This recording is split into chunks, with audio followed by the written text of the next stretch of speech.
النقص أسوأ عيب ممكن تقابله، إنك تتعامل مع شخص ناقص مش شايف غير إنه هو أحسن واحد على كوكب الأرض.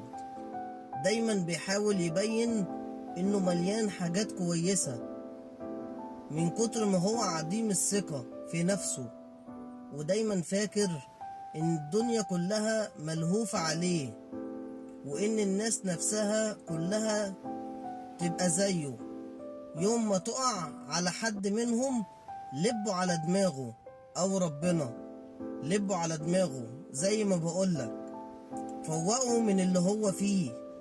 اصل مش هنخيب يا جماعة، احنا مستحملين بعض بالعافية، فزقوا الدنيا مع بعض وخلينا نتعايش حلوين، جمال، لزاز، لطاف. الكتف اللي ما شالنيش وقت ضيقتي ما يلزمنيش، والظهر اللي ما سندنيش وقت ضعفي ما يشغلنيش. الناس المصلحجية اللي بيختفوا ويظهروا على حسب مصلحتهم، عايز اقول لكم انكم مكشوفين بالنسبة لنا جدا. الناس اللي دايما في وقت فرحنا موجودين وفي وقت شدتنا متبخرين، عايز اقول لكم ان معدنكم فالص وسايح يا جدعان. احنا اللي هيشتري خاطرنا هنشتريه، واللي عايز يخسرنا في داهية وهنتبرع بيه.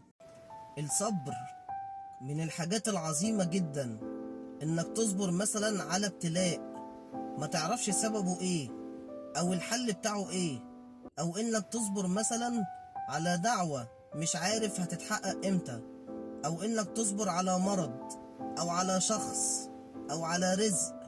فكرة الصبر نفسها بتبقى اختبار صعب جدا، علشان كده ربنا سبحانه وتعالى قال وبشر الصابرين.